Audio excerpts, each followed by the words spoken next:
Summit here in Durban, South Africa. And I'm joined now by Kumi Naidoo, Executive Director of Greenpeace International, who did make it inside eventually the hotel to speak with the World Business Council on Sustainable Development. Kumi Naidoo is a longtime activist from right here in Durban, South Africa, the site of this year's UN Climate Change Conference.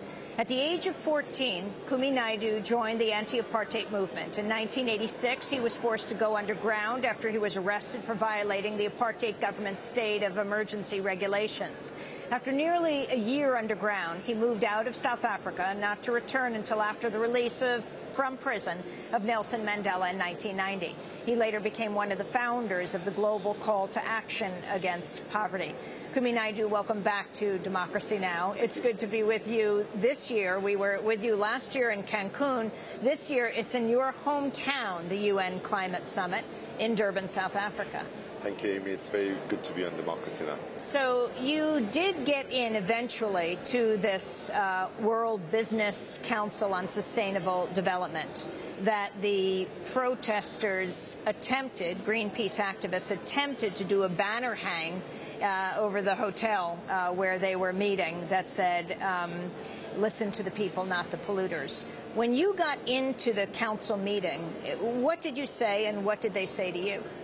Well, because most of the seats at the back had been taken, we were directed, my colleague Sapora and I were directed to the third row in the front, and the executive director of the council was just doing his opening statement, and he acknowledged the head of the UNFCCC, the United Nations head on climate change, Christina Figueres, and as he did that, he saw me come in, and he said, oh, and here's Kumi Naidoo from Greenpeace, welcome.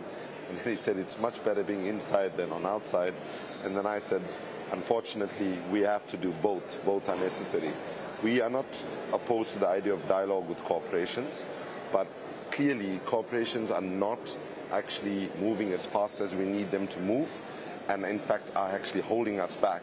Therefore, we think that calling them out, naming and shaming them is critically necessary so that people know why these climate talks here are not actually going as fast as we need them to go. How do you respond to the Siemens representative within the Business Council when we got down from the roof to the meeting?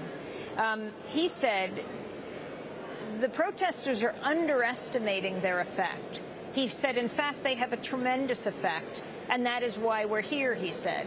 We are here to, yes, make a profit, but over renewable energy. We are trying to sell these new products that actually partly come as a result of you outside. Well, he's right that civil society pressure has got momentum and has got people to these points of discussion. But the problem is the level of ambition and the level of urgency being exhibited in these talks do not match what the science is telling us to do. The science is telling us emissions should peak by 2015, which is like 3 years from now, and start coming down. We are seeing in Africa, in the Horn of Africa with the drought, the conflict in Darfur, the devastation that African women farmers are facing all over our continent, that climate change impacts are taking lives right now. So in that context, we feel that there has to be a much greater sense of urgency to move the agenda forward. And the truth is, if you look at the United States, for example, for every member of Congress, there are 3 full-time lobbyists paid by the oil, coal and gas industry to ensure that progressive climate legislation is not passed. If we look at what the United States did to this negotiation, not the people of the United States, but when President Bush was there as a climate denialist, even when the Pentagon was telling him in 2003 that the biggest threat to future peace and security will come from climate impacts, that report was buried and no action was taken. So when we think about how much of time we've lost, and sadly, because of the lack of political vision in the national political leadership in the US, we must pay tribute in the US, of course, to the efforts of 400 local governments that are trying to do the right thing, and many states like California and so on. But the sad reality is the US right now in these negotiations is coming out as a pariah at a time when actually the world needs U.S. leadership. So you say the U.S. is a pariah. What do you mean by that? What role is the U.S. Involved? And I should say right behind us, because as we do this broadcast, right now the U.S. climate negotiator, Todd Stern, is holding his news conference behind us as the climate negotiators have been through the last week. What is the U.S., do you feel, not doing? Well, firstly, the U.S. emission reduction targets that it is putting on the table, when taken in terms of 1990 levels, is about less than 5%. When the science actually says that based on 1990 levels, it should be between 25 and 40%. So the U.S. as historically, if you take it over time, the largest emitter, and still per capita a larger emitter than China, even though China now, given its population size and all, is the largest emitter. The U.S. has to carry a greater level of burden. Secondly, the U.S. is showing no commitment towards a legally binding deal. The U.S. wants to keep it more at a sort of voluntary level. Thirdly, the U.S. is obsessed with technical detail that actually goes away from the substance of the talk. So there's huge fights about the Green Climate Fund in terms of its architecture, how it's going to be governed. But we can do all of that, but we'll end up in the same situation that poor countries have been, which is no money is put in the fund because countries are not actually stepping forward, the rich countries, to actually contribute to, for example, the fast track fund that was set up in Copenhagen. Most of that money has not actually reached the places where Why they need to. is Africa particularly hard hit as a continent from climate change? Well, you know, as some people say, our continent is cooking, is boiling. We are a hot continent to start with, if you want. But the bottom line is the infrastructure that we have on the continent is not as developed, we know, for good historical reasons, as others are. So we have a huge adaptation problem. Sea level rise is hitting us and hitting all the countries that have coastal populations. If you look at the genocide in Darfur, most of the world understood it as an ethnic conflict. But when you look deeper, that's probably the first big tragic resource war that we've had, because Lake Chad, one of the largest inland seas in the world, has shrunk to the size of a pond. And on the northern side, climate change is contributing to the Sahel Desert marching southwards at the rate of 1 mile a year.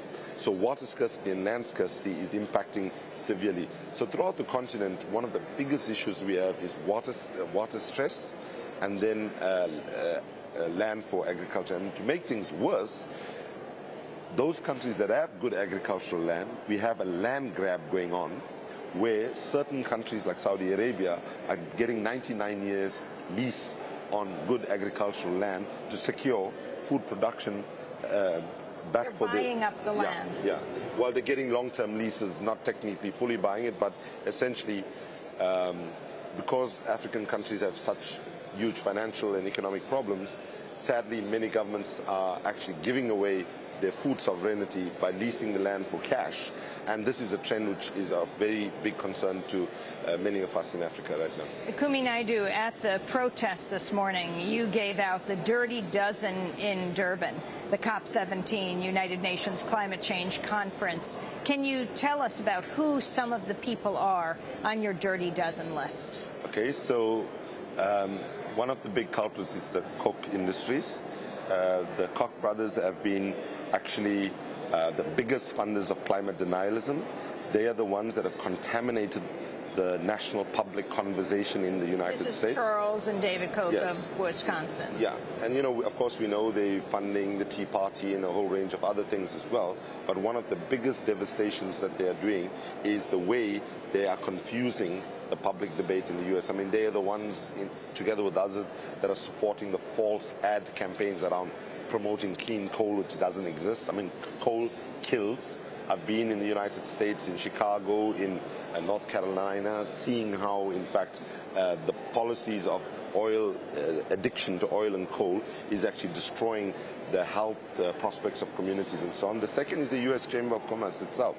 The U.S. Chamber of Commerce has been very much holding back through aggressive lobbying at Congress, holding back Congress from passing climate legislation. I mean, you've got countries like Australia where the political leadership faced a public opinion that was heavily stacked against them, but they saw the need to do this. They passed legislation with one vote to spare and took the risk that the government could fall. And sadly, when we look at the US, you know, what people are saying on the streets here and in the corridors is the US democracy today is the best democracy fossil fuel money can buy, right? And you know... Well, it certainly had its effect, because polls show that every year an increasing number of Americans say that climate change is not a problem, is not caused by humans.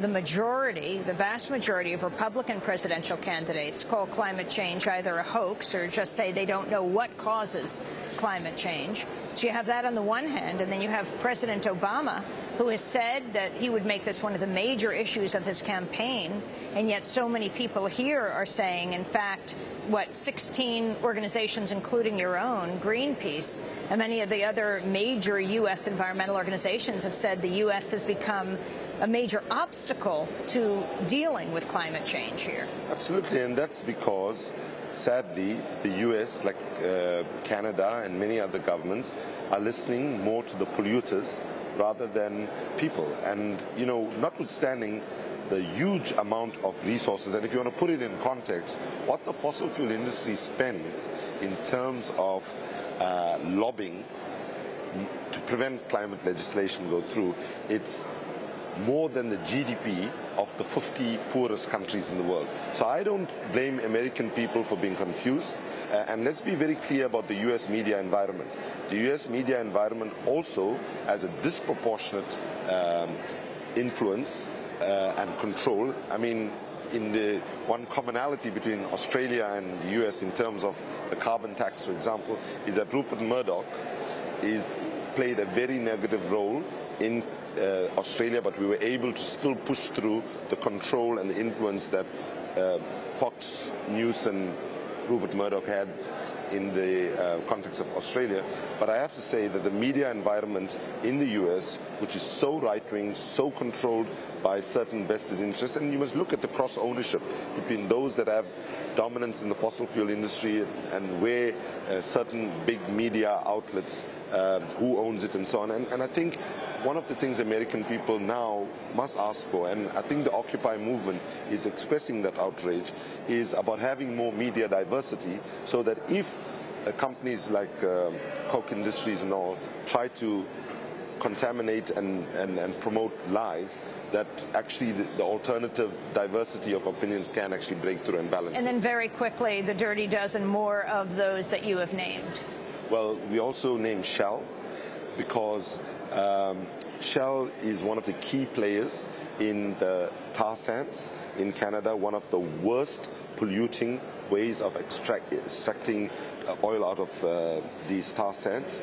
And there I have to say, all kudos to the American and Canadian people who stood up during your summer months here, getting arrested in Washington, D.C. and all along the pipeline, and President Obama showing some courage after a long time on this issue by actually going against a conventional view that it was a done deal and it was a no-brainer, as Stephen Harper, the Canadian Prime Minister, said, and actually reversing that and putting it on hold for review.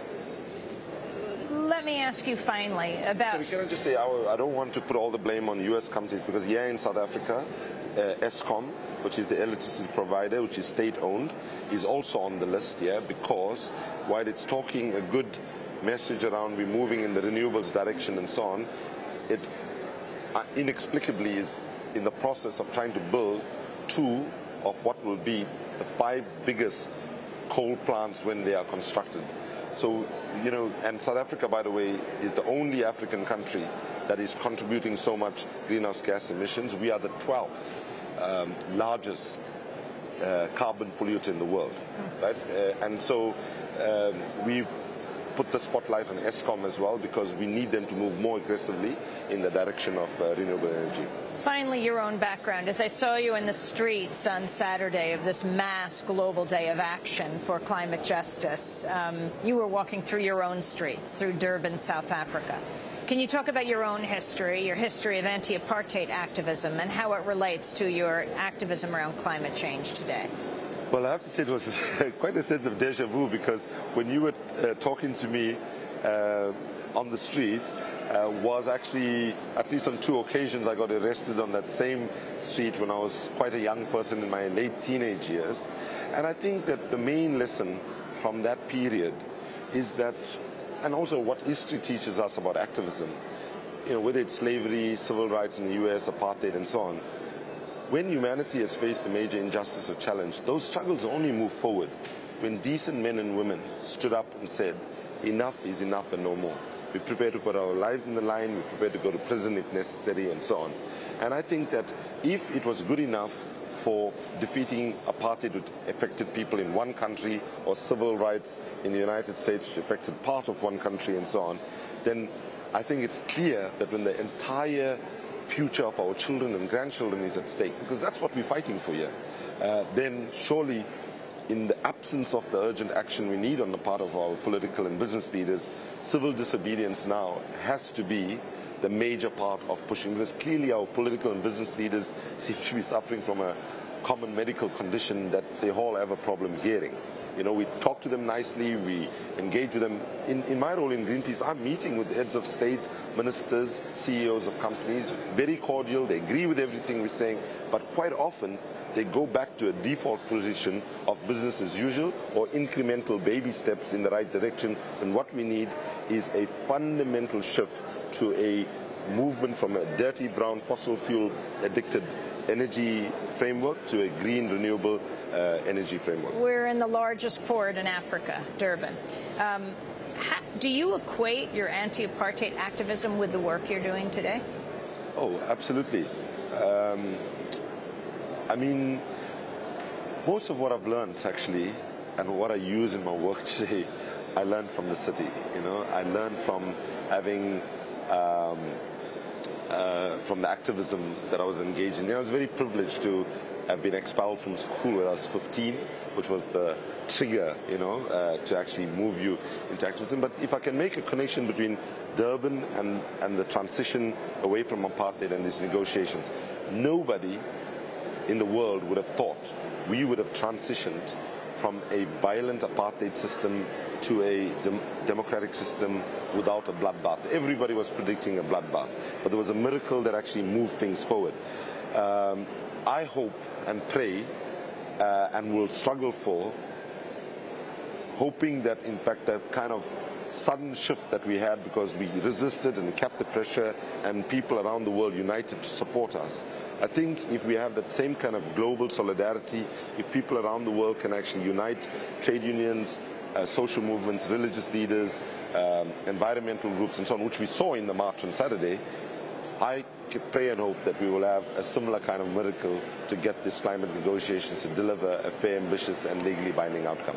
Kumi Naidoo, I want to thank you for being with us. Kumi Naidoo is the executive director of Greenpeace. Before that, a long-time anti-apartheid activist, born here in Durban, South Africa.